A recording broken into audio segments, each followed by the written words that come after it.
तेरे द्वार खड़ा भगवान हो,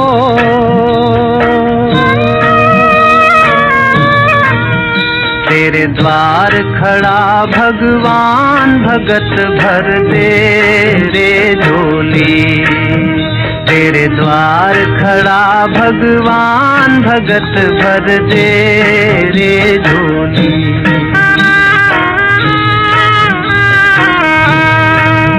तेरा होगा बड़ा एहसान कि जुग जुग तेरी रहेगी शान, भगत भर दे रे झोली। तेरे द्वार खड़ा भगवान, भगत भर दे रे झोली। ओ भगत भर दे रे झोली।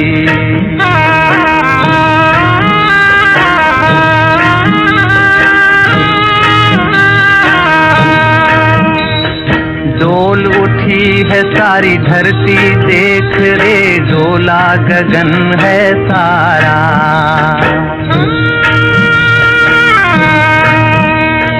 डोल उठी है सारी धरती, देख रे डोला गगन है सारा। भीख मांगने आया तेरे घर, जगत का पालन हारा रे, जगत का पालन हारा। मैं आज तेरा मेहमान, कर ले रे मुझसे जरा पहचान, भगत भर दे रे झोली। तेरे द्वार खड़ा भगवान, भगत भर दे रे झोली। ओ भगत भर दे रे झोली।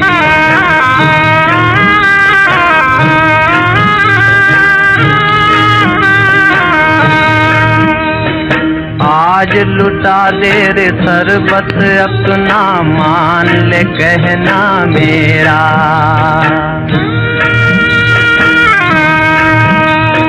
आज लुटा दे रे सरबत अपना, मान ले कहना मेरा। मिट जाएगा पल में तेरा जन्म जन्म का फेरा रे, जन्म जन्म का फेरा। तू छोड़ सकल अभिमान, अमर कर ले रे तू अपना दान, भगत भर दे रे झोली। तेरे द्वार खड़ा भगवान, भगत भर दे रे झोली। कि हम बच्चों का बेहद का बाप दर्द जान कर करके उसके इलाज करने के लिए आया है ना।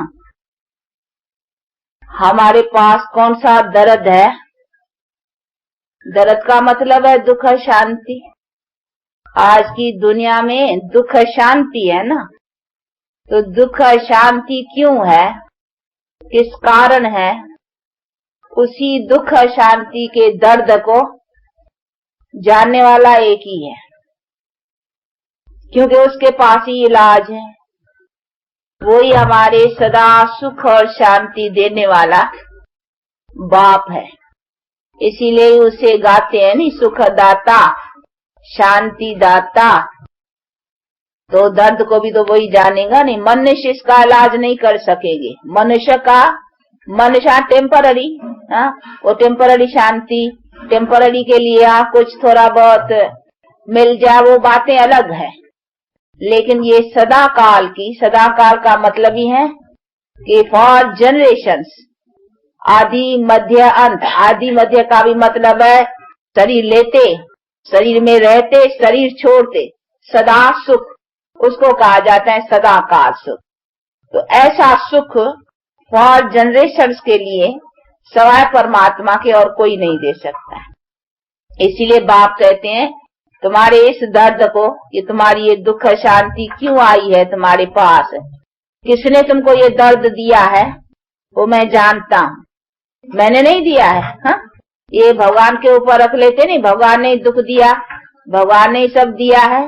वो कहते हैं मैं कैसे बच्चों को ये दर्द दूंगा। हाँ, ऐसा कोई बाप देखा कभी कि बच्चों को दुखी करे? हाँ, जब ये लौकिक बाप भी कभी बच्चों को दुखी नहीं कर सकता है, मैं तो परलौकिक बाप हूँ। हाँ, तो परलौकिक बाप कैसे बच्चों को दुखी करेगा? कभी आप बाप हो, देखो कितने बाप यहाँ बैठे हैं, आप कभी अपने बच्चों को दुखी करते हो? हाँ, अपनी तरफ से कोशिश नहीं करेंगे दुखी करे। हाँ, कर्म के हिसाब से कोई किसको दुख होगा तो उसमें आप क्या करेंगे? कोशिश करेंगे आप तो, और या बीमार पड़ेगा बच्चा, इलाज करेंगे, कोई दुख आएगा उसके निवारण का यत्न करेंगे। बाकी ऐसे तो नहीं बाप बच्चे को दुख देगा। तो जब ये लौकिक बाप भी, शरीर का जन्म देने वाला पिता भी कभी अपने बच्चे को दुख देने का सोचता नहीं है। वो सदा यही सोचता है कि बच्चा सुखी बने, बच्चा लायक बने, बच्चा होशियार हो, सदा सुखी रहे। ऐसे ही बाप का भावना रहती है ना। तो जब ही शरीर के जन्म देने वाले पिता के पास भी ऐसी भावना, वो तो हमारे आत्मा का रूहानी, उसको ही कहा जाता है सचा पिता।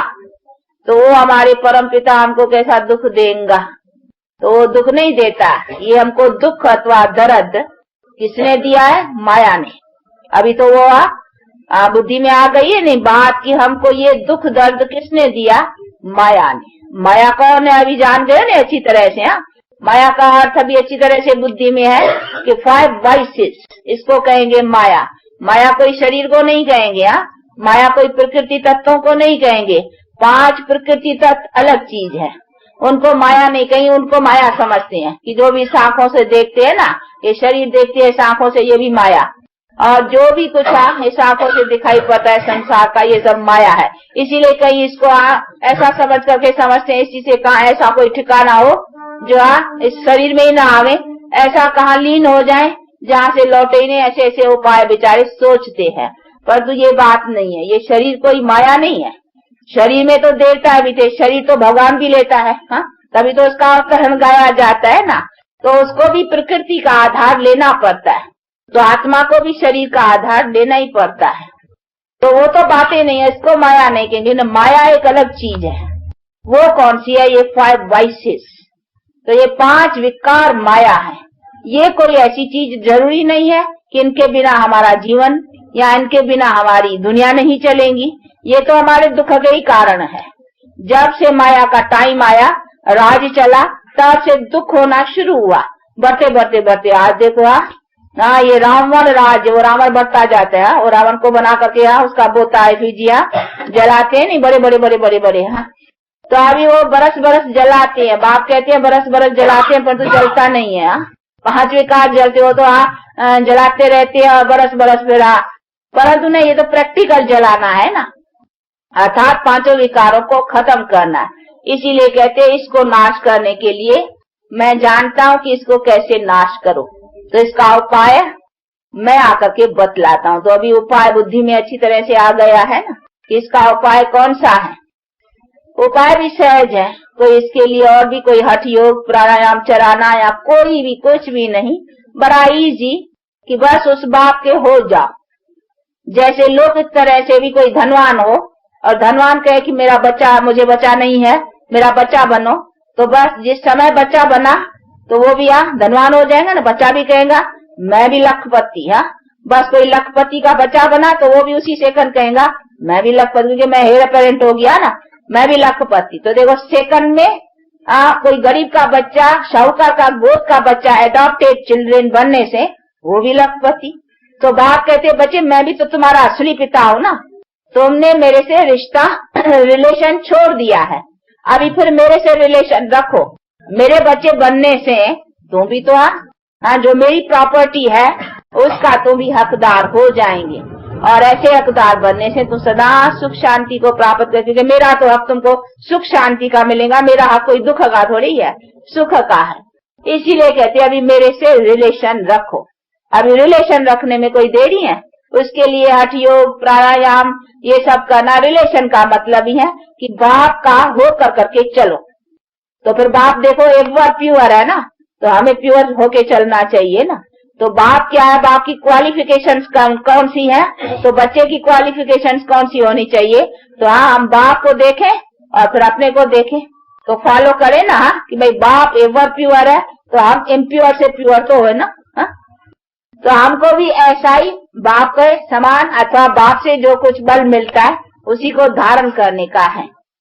तो ये सभी चीजें हैं जो बुद्धि में रख कर करके और अपनी धारणा को आगे बढ़ाना है। अब इसमें क्या डिफिकल्टी है? कुछ भी नहीं। बाप क्या मेहनत देगा कि बच्चे हठ योग करो, आसन लगाओ, कमर सीधी करके बैठो, ये करो वो करो। बाप क्या डिफिकल्टी देगा? बाप तो कहते हैं बच्चे बुद्धि तेरी टेढ़ी हो गई है, उसको सीधा करो, उसको अपना मेरे में लगाओ। ये बुद्धि तेरी टेढ़ी हो गई है, किधर हो गई है? माया की तरफ चली गई है, अर्थात 5 विकारों की तरफ तेरी चली गई है। अभी उधर से बुद्धि को निकाल करके, वो गीता में भी कहा नहीं, देह के सर्व संबंधों से बुद्धि हटा कर करके, ये विकारी जो भी कुछ देह है और विकारी देह का संबंध है, इन सब से बुद्धि हटा कर करके अभी मेरे से लगाओ। तो खाली बुद्धि को हटाओ ना, खाली मन मना भव है। तो मन मना भव का अर्थ क्या? कि मन को मेरे में लगाओ। तो उधर से मन निकाल कर करके मन को मेरे में लगाओ। तो खाली मन को बदलना है ना, उधर से निकाल के उधर लगाने की बात है। बाकी इसमें आसन या कमर या कोई प्राणायाम, इन्हीं सभी बातों की, हठ योग साधनाओं की कोई जरूरत नहीं है। तो इसीलिए बाप कहते हैं कि मेरा योग, जो जिस योग बल से मैंने तुमको इतना उच्च बनाया और ये तुम्हारे दुख दर्द नाश किए, वो देखो कितना सहज है। तो अभी ये सहज ज्ञान और सहज योग का, जिसको राज योग कहने में आता ही है, तो इसी का अपना पूरा पुरुषार्थ रखते और बाप से अपना जन्म सिद्ध अधिकार पाने का पुरुषार्थ रखो। और बाप अपनी भी बायोग्राफी बहुत सहज समझाते हैं, उसी को समझने में भी कोई ऐसी कठिनाई नहीं है। बाप मैं कहते हैं मैं तो निराकार हूँ, लेकिन मैं आकर करके जो कर्तव्य करता हूँ, तो मैं भी कर्तव्य कैसे करता हूँ, तो वो भी तो मेरी बायोग्राफी समझो ना। मेरे कर्तव्य क्या? तो कर्तव्य की दुनिया यही है। मुझे भी कर्तव्य करने के लिए इस दुनिया में आकर के करना पड़ेगा, ऐसा नहीं ऊपर बैठ के करूं। ऊपर तो है साइलेंस, मैं भी सोल साइलेंस, उधर ऊपर की तो बात ही नहीं ना। मुझे भी आकर कर करके काम करना है। मेरी भी जो महिमा है ज्ञान दाता, ज्ञान का सागर, तो दुनिया की बात है नहीं। जहाँ ज्ञान है तो मैं वहां ज्ञान दूंगा ना। तो इसीलिए तो मुझे आना पड़ेगा नहीं मनुष्यों को समझाने के लिए। तो समझाने के लिए मुझे शरीर लेना पड़ेगा नहीं। कैसे समझाओ? नहीं तो कोई रास्ता बतलाओ, भगवान को राय दियो कि कैसे समझाया। उनका कोई और तरीका आता है किसको? बताओ। नहीं, सवाल हम मनुष्यों को समझाने के लिए, क्योंकि हमको समझाना है ना। हम बेसमझ बन गए हैं, तो हमको समझाने के लिए भी तो मनुष्य चाहिए ना। हमको समझाने के लिए कोई कच्छ अवतार, मच्छ अवतार, वो कैसे समझाएंगे? उसमें आए तो कैसे समझाए? हम मनुष्यों को समझाना है नहीं, बेसमझ हम बने हैं। हमारी बेसमझी से तो हमारा सब कुछ खत्म हो गया है। इसीलिए बाप कहते तुम ऊंचा बनो, फिर तो तुम्हारी सारी प्रकृति ऊंची बन जाएंगी। इसीलिए बाप कहते बच्चे तुमको ही तो समझना है ना। तो तुम्हारे समझाने के लिए भी मुझे भी तुम्हारे जैसा बनना पड़ेगा ना, यानी मनुष्य तन का आधार लेना पड़ेगा ना। इसीलिए मनुष्य का आधार लेके आता हूँ और आता हूँ उसी तन में जिसका नाम रखता हूँ ब्रह्मा। तो इसमें भी कोई मूंझने की बात नहीं। कई बेचारे मूंझते हैं कि ब्रह्मा में परमात्मा आता है, ये कैसे? तभी किस में आवे, कैसे समझावे? ये भी तो बड़ा क्वेश्चन है ना। वो जो सुप्रीम सोल नॉलेजफुल है, तो वो नॉलेज कैसे देवे? बिना ऑर्गन्स के तो बोलना, आत्मा सवाय शरीर के तो बोल नहीं सकती है ना। आप भी आत्मा शरीर के आधार से बोलती हो ना। अगर आत्मा निकल जाए तो फिर आत्मा बोलती है? ना आत्मा बोलती है, न शरीर बोलता है। दोनों अलग होते हैं, तो न शरीर काम का है न आत्मा काम की है। जब आत्मा शरीर का साथ लेती है, तब तो देखो आत्मा जीव आत्मा बनती है। जीव कहा जाता है शरीर को, बॉडी को, और आत्मा आत्मा। तो जब ये जीव आत्मा यानी दो जीव और आत्मा, शरीर और आत्मा मिलते हैं, तभी देखो आप बोलते हो, चलते हो, सब कुछ करते हो। तो दोनों का इकट्ठा होना चाहिए ना। आत्मा अलग शरीर अलग तो दोनों काम के नहीं। आत्मा कुछ अकेला बिना शरीर के क्या करेंगी? और न शरीर कुछ कर सकता है। शरीर डेड बॉडी पड़ी है, कुछ करती है? नहीं करती है। वो काम किया नहीं, तभी तो उसको जला लेते हैं या कब्र दाखिल कर देते हैं अपने रस्म के मुजबा। तो दो का चाहिए ना। तो परमात्मा को भी अगर नॉलेज देना है तो कैसे देगा? उसको भी तो शरीर चाहिए ना। अभी वो किसका शरीर लेवे तो ये भी समझने की बात है ना, वो भी फैसला होना चाहिए भाई किसका शरीर लेवे। तो कहते मैं आता ही हूँ अधर्म के टाइम पर, जब ये पतित दुनिया है, तो पतित दुनिया में मुझे कोई श्री कृष्ण जैसा सर्वगुण संपन्न 16 कला संपूर्ण संपूर्ण निर्विकारी शरीर कैसे मिलेगा? ऐसे मनुष्य ही नहीं है ना। आता ही हूँ यदा यदा धर्मस्य ग्लानिर्भवति भारत, कि जब जब धर्म की हानि है तो उसी समय में ऐसे धर्मात्माएं देवताएं सर्वगुण संपन्न 16 कला संपूर्ण है ही कहाँ से? वही तो मैं बनाने आता हूँ। ऐसे मनुष्य तो मैं बनाने आता हूँ ना, तो जो चीज मैं बनाने आता हूँ वो चीज पहले कैसे होंगी? होंगे नहीं ना ऐसे मनुष्य। तो मैं आऊंगा तो मुझे कौन सा मनुष्य मिलेगा? जरूर पतित दुनिया में पतित शरीर वाला ही मिलेगा ना। इसीलिए मैं आता हूँ इसमें, और उसका नाम रखता हूँ ब्रह्मा, और उसको भी बैठ के पावन बनाता हूँ, तो उसके साथ फिर दूसरों को भी पावन बनाता हूँ, तो उसी मनुष्य को भी पावन बनाता हूँ जिसके तन में आता हूँ। हाँ, उनकी भी तो आत्मा है ना अपनी, उसको भी प्यूरिफाइड बनाता हूँ, उसके साथ साथ दूसरों को भी प्यूरिफाइड बनाते हैं। तो ये इजी है नहीं समझने में, इसमें मुझने की भी कोई बात ही नहीं है, क्योंकि वो तो परमात्मा भी तो सोल है ना। जैसे कहीं आप देखा होगा कि इम्प्योर सोल किस में आते हैं, हाँ, जिसको भूत कहते हैं। कभी देखे हैं? कोई बड़े होंगे देख किसमें भूत प्रवेश करते हैं, बोलते हैं। तो जब जैसे इम्प्योर सोल प्रवेश करती हैं, वैसे ये प्योर सोल, ये वर्ड प्योर है, तो ये भी प्रवेश करके फिर आकर के बतलाते हैं नॉलेज। जो इम्प्योर सोल प्रवेश कर सकती हैं, तो क्या प्योर सोल भी है वो प्योर वो नहीं कर सकता है? क्यों नहीं कर सकता?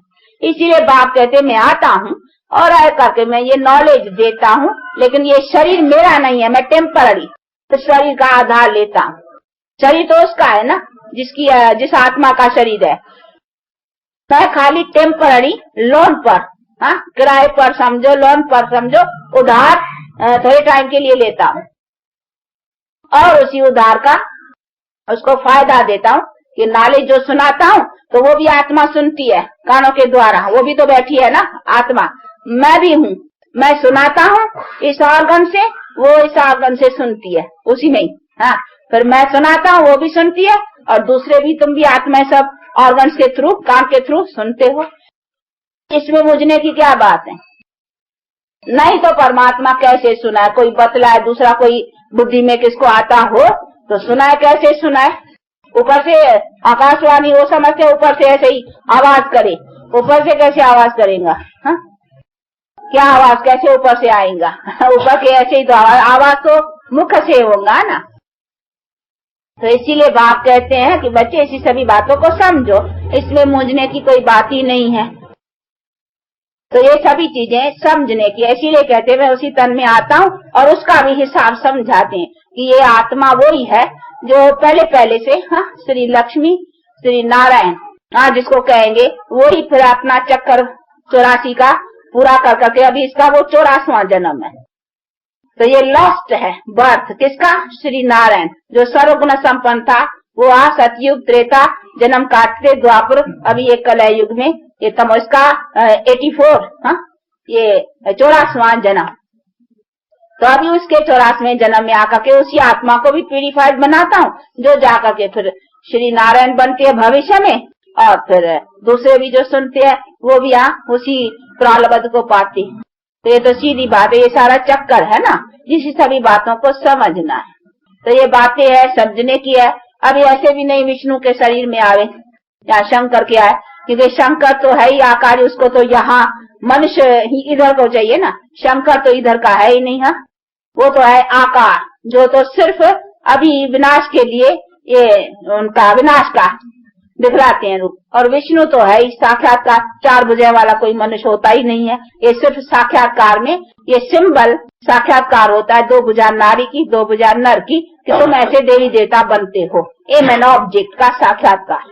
बाकी ये है मनुष्य, क्योंकि आप देखेंगे चित्रों में भी ब्रह्मा को दाढ़ी बारी दिखलाते हैं, उसको नहीं दिखलाते हैं, तो वो ह्यूमन का थोड़ा उसको निशान देते हैं। आप देखे नहीं, वो दाढ़ी का दिखलाते हैं, ब्रह्मा की दाढ़ी दिखलाते हैं। कहाँ क्लीन शेव भी रखते होंगे, कहाँ दाढ़ी भी रखते हैं, लेकिन विष्णु और शंकर को कभी दाढ़ी बारी नहीं देते हैं, तो उसको ह्यूमन की कुछ निशानी देते हैं। तो उसकी माना है कि प्रजापिता ब्रह्मा, न कि प्रजापिता विष्णु या प्रजापिता शंकर, प्रजापिता ब्रह्मा। तो वो ह्यूमन इसीलिए बाप कहते हैं तो मुझे ह्यूमन, जिसका मैं नाम रखता हूँ ब्रह्मा, क्योंकि उसके द्वारा न्यू ह्यूमैनिटी अथवा न्यू जनरेशन का आरंभ करता हूँ। इसीलिए ब्रह्मा दी क्रिएटर, यानी ब्रह्मा से नई रचना रचवाता हूँ, इसीलिए उसका नाम ब्रह्मा रखता हूँ। और ब्रह्मा तो वैसे हर एक बाप है, नहीं घर का वो ब्रह्मा है। हा? ऐसे कहने में आता है, हद के हिसाब से तो सब ब्रह्मा है। किसी तरह बाप जो घर का है, स्त्री को ले आया, फिर बच्चे पैदा किया, तो घर का ब्रह्मा हो गया। हा? क्योंकि क्रिएटर को ब्रह्मा कहा जाता है। बाकी ब्रह्मा कोई 3 मुख वाला या 3 सिर वाला या ऐसी ऐसी बातें जो बना दी है शास्त्रकारों ने और चित्रकारों ने, वो कोई बात नहीं है। तो ये सभी चीजों को समझना। वो जो त्रिमूर्ति सुना है ना, अभी त्रिमूर्ति वाला ब्रह्मा विष्णु शंकर, ये 3 है ना, तो उन 3 को मिलाकर के वो 3 सिर दे दिए उसके, तो उनको समझा ब्रह्मा को 3 सिर रख दिए, तो ब्रह्मा त्रिमूर्ति कर दिया। अभी परमात्मा है निराकार, और वो आया है ब्रह्मा तन में, वो बात न समझने के कारण वो ब्रह्मा को वो 3 सिर लगा दिए। और त्रिमूर्ति है परमात्मा, यानी तीनों रूपों से, ब्रह्मा विष्णु शंकर से ये डिस्ट्रक्शन और कंस्ट्रक्शन, और फिर जो कंस्ट्रक्शन करता है दुनिया, उसकी पालना की ये एम एंड ऑब्जेक्ट, ये बैठ करके बाप ने समझाया है। तो बातें ऐसी हैं, लेकिन इन बातों को यथार्थ रीत से न समझने के कारण विचारों को फिर इसी सभी बातों में जैसे आया है जिसको, तो इसमें भी कोई मूंझने की बात नहीं है। अभी फिर भी कोई बात नहीं समझ में आती है, किसको कोई नहीं है, तो फिर आकर करके समझना चाहिए। बाकी इसमें भी कोई न होना चाहिए कि इसको क्यों ब्रह्मा बनाया है। ब्रह्मा तो ऐसे तो हर एक बाप ब्रह्मा है, वो अर्थ समझना है। नहीं, ब्रह्मा का अर्थ क्या है? ब्रह्मा कहा जाता है क्रिएटर को। तो ऐसे घर का क्रिएटर तो बाप है ही, परंतु ये है न्यू ह्यूमैनिटी का क्रिएटर। इसी मनुष्य तन में आकर के परमात्मा मनुष्य के द्वारा क्रिएट कराएगा, नहीं ह्यूमैनिटी को ह्यूमन के द्वारा ही करेगा ना। इसीलिए परमात्मा उसमें आकर के ये प्यूरिटी का नॉलेज देता है। इसीलिए इसको कहते हैं मुख वंशावली। मुख वंशावली का अर्थ ये नहीं मुख से आदमी निकल आए, तो कहीं ऐसे समझते हैं कि हाँ ब्रह्मा के ऐसे मुख से आदमी कैसे निकलेंगे। नहीं, मुख वंशावली का मतलब है मुख से जो नॉलेज सुनाया प्यूरिटी का। तो अभी देखो हम मुख वंशावली है नहीं, पर तो हम मुख से थोड़ी निकली है। नहीं, मुख वंशावली तो जो मुख द्वारा परमात्मा ने नॉलेज सुनाया, उसकी धारणा से हम प्योर बने हैं। तो अभी प्यूरिटी की जनरेशन में चलेंगे। तो हम प्यूरिटी कहाँ से ली? मुख द्वारा, नॉलेज से। इसीलिए हम प्यूरिटी की संतान हो गई ना, यानी प्यूरिटी में आने वाले, तो वो हो गई मुख वंशावली। यानी जिस मुख से परमात्मा ने नॉलेज सुनाया, नॉलेज से हम प्योर होकर के अब प्यूरिटी के जनरेशन में चलते हैं। तो मुख वंशावली का अर्थ ये है, पर वो न समझने के कारण कई समझते हैं मुख से ऐसे आदमी शायद निकले हैं। इसीलिए ऐसी ऐसी बातें बहुत शास्त्रों में बैठ के रखी है। वो कहते हैं कि वो था करण, वो कानों से निकला रहा, वो करण कानों से निकला। वो मुख वंशावली का समझे मुख से आदमी निकले। वो कहते हैं एक उसका नास्कृत कहा, उसने छींकी तो उससे निकल आया, आदमी निकल आया। ऐसी ऐसी शास्त्रों में बातें लगाई हुई है, पर तो ऐसे नहीं है कोई नाक से निकलेंगे या कान से निकलेंगे या मुख से, नहीं, ये सभी अर्थ है। तो ये सभी बातों को बैठ करके बाप समझाते हैं। बाकी कैसे और क्या, ये सभी यथार्थ बातें अभी बाप समझाते हैं, जिसको समझ कर करके और प्रैक्टिकल लाइफ को बनाना है। तो अभी समझ गए हो ना सभी बातों को, यथार्थ क्या है और यथार्थ हमारे जीवन के लिए क्या है। इन सब बातों की रोशनी बैठ कर करके बाप देते हैं, उसी को लेकर करके अपना पुरुषार्थ ऐसा रखने का है। बाकी इसमें कुछ मूंझने का नहीं है। अच्छा, कुछ सुनाना था शायद इस बच्ची को। अच्छा, आए इधर खड़ी, इधर पहले। अच्छा, हाँ, ये आप लोगों को इंग्लिश में समझाएंगी। देखो छोटी है, हाँ, और देखो बातें बड़ी सुनाएंगे। मूर्ख छोटा, बात बड़ी। हाँ, तो आप लोगों को बड़ी बड़ी बातें, वर्ल्ड हिस्ट्री एंड ज्योग्राफी समझाएंगे। ये क्वेश्चन करेगा। अच्छा, he has The Lingam form. He lives in incorporeal world. He is blissful, knowledgeful and peaceful. He creates three deities. They are Brahma, Vishnu and Shankar. Through Sakti deity Brahma and human Brahma, God Shiva blesses knowledge, wisdom, divine law, virtue and yoga of Gita fame and bliss for establishing sovereignty of Satyugi world of complete purity, peace and prosperity. That is Jivan Mukti. This is Vishnu. Through Sakti deity Vishnu, God Shiva sustains Satyugi and Treta Yugi Jivan Mukti Diki world called heaven. Sri Lakshmi and Sri Narayan and Sri Sita and Sri Rama are the most prominent sovereigns. This is Shankar.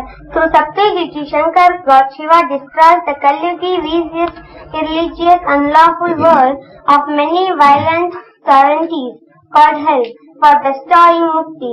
International and civil wars and natural calamities are the means. This is the kalpa of 5,000 years. There are 5 yugas in this kalpa.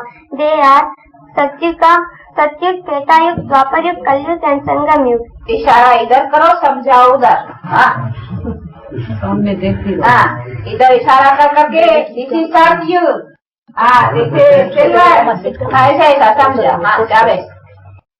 There is only one deity dynasty of complete purity, peace and prosperity. This is Abraham, God and Christ. These are the three worlds. This is incorporeal world, this is subtle world and this is corporeal world. And these are the Brahmakumaris. They are sitting in yoga. But sitting in yoga, they have... You are भी, तुम भी है ना? ब्रह्मा कुमारी में तुम है कि नहीं? We are sitting, not Brahma Kumari. हम कहो, we are Brahma Kumari sitting. We are Brahma Kumari sitting. By sitting in yoga, they have taken sovereignty of half. वही है. We have taken sovereignty of half kalpa. This is Lakshmi Narayan. This is golden age. And this is silver age, Sita Ram. There is only one deity dynasty of complete purity, peace and prosperity. And this is of 14 power. And this is of 16 power. And this is the copper age. You are 16 degree power में जाएंगी 14 में.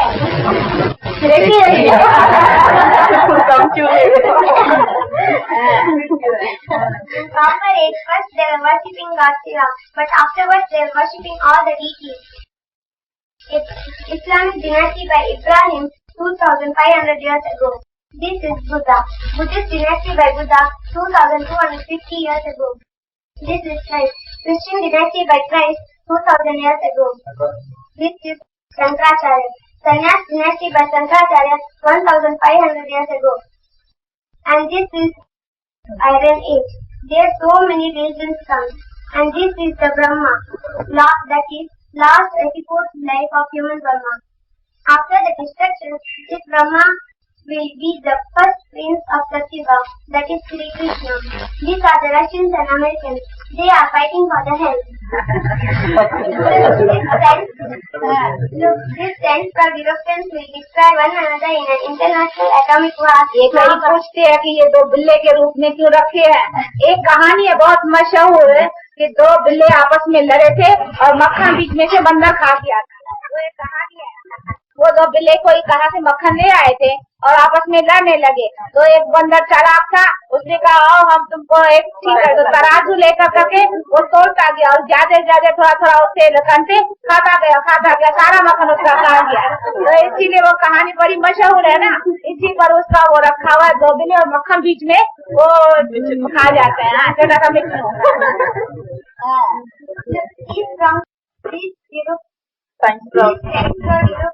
will destroy one another in an international atomic war, Mahabharat, like 5,000 years ago.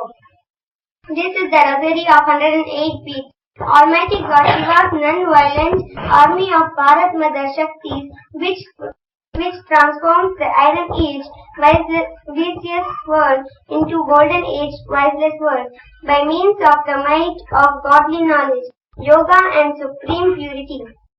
Confluence नहीं समझाया संगम वाला Chaplin की बात तो समझा ही नहीं, जो जरूरी है। संगम कैसे वही दिखाया है नहीं, ये नहीं बिगनिंग अभी सैपलिंग करती है, वो सैपलिंग तो बदला ही नहीं। End of old world beginning of new world, ये कॉन्फ्लिक्ट ये देखा होगा end of old world beginning of new. This is the end of old world and beginning of new world. That is a conflict That is the title. Conflict This is the Sangam Yuga and this is the golden age. अच्छा, अभी कौन सा? बहुत अच्छा, ताली बजाओ भैया। 16 degree. अच्छा भाई, इसने क्वेश्चन पूछा तो एपिक ने कर दिया, नहीं इसको पूछना था। अच्छा। What is this? अच्छा भाई, इन दोनों कुमारियों को फिर कुछ सौगात देनी पड़ेगी। सुनाया है, हाँ? क्या सौगात लेंगी? 16 डिग्री। हाँ? अच्छा, वो तो तुम जितना अपने को अच्छा बनाएगी और धारणा रखेगी अच्छी, तो फिर जरूर। अब ये अच्छी है, हाँ?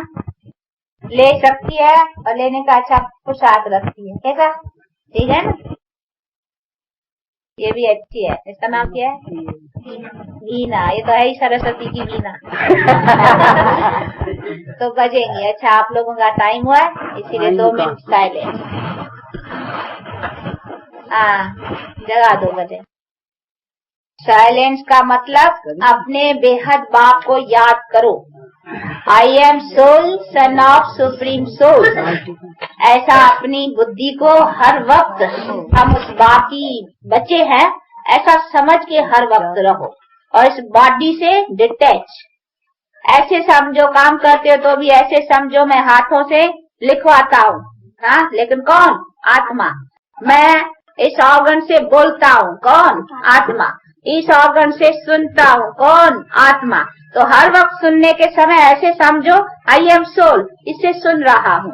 आई एम सोल, इससे बोल रहा हूँ। आई एम सोल, इससे देख रहा हूँ। ये खिड़कियाँ, हाँ। तो ऐसी अपनी हर वक्त काम करते भी अपने को आत्मा कॉन्शियस अथवा सोल कॉन्शियस और गॉड कॉन्शियस समझने से, तो क्या है, हमसे कोई ऐसा बुरा कर्म नहीं होगा और इससे हम अच्छे बुरे कर्मों से भी बचे रहेंगे और फिर गॉड की याद भी रहने से और हमारा वो योग अग्नि से पाप भी दगद होंगे, तो डबल फायदा मिलेगा।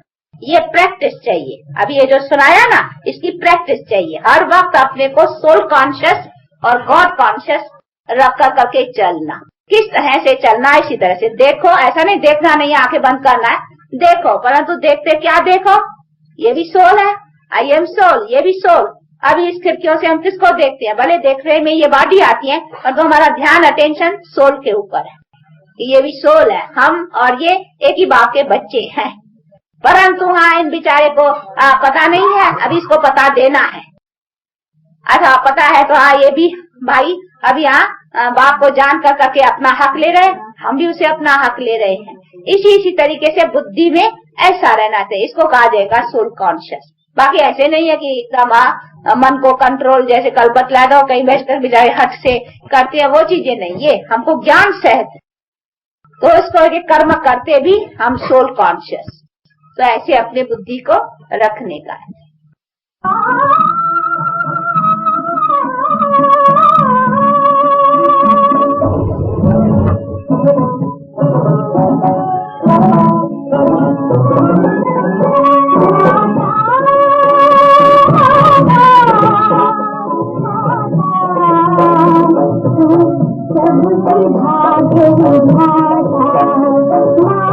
और बायोग्राफी को समझ गए हो ना?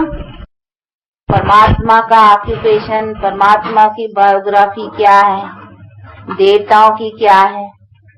तो मनुष्य देवता हो सकता है, मनुष्य परमात्मा नहीं हो सकता।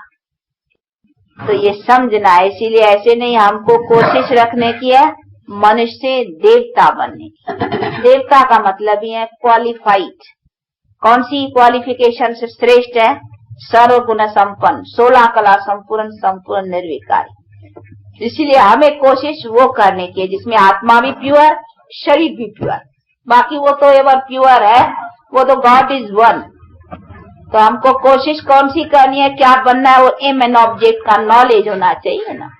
तो ये सभी समझने की बातें, जिसको समझ कर करके अपना कोशिश अथवा अपना पुरुषार्थ ऐसा रखने।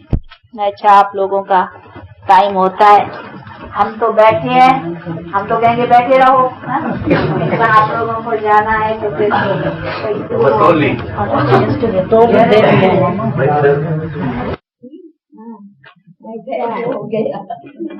अच्छा अच्छा, ये पार्वती, हाँ लो, ये बेचारी का हाथ में, हाँ बैंकुंठ माँ आता है, हाँ बैंकुंठ का गोला, हाँ मुन्नी माँ, हाँ अच्छा, ये हमारी कौन है, ये हमारी मोहन माँ, हाँ अच्छा, ये दुर्गा, अच्छा जानकी, अच्छा वो जानकी, पकड़ो, हाँ नहीं तो झोली खोलो। देखो झोली का कैद हो जाएगा। ये पकड़ेगी, हाँ बेबी तो कैच करने में ये तो स्कूल में ले लेते हैं। तुमको, हाँ तुमको ठहरो। कौन है, जमुना भी ठहरो। तो बस सब हो गया, अभी बाकी अभी लाना। हाँ अभी तुमको देंगे कविता, ये बेटा अंगना कभी मिला। लो सुंदरी, जो हमारी रचना, हाँ तुम और जमुना,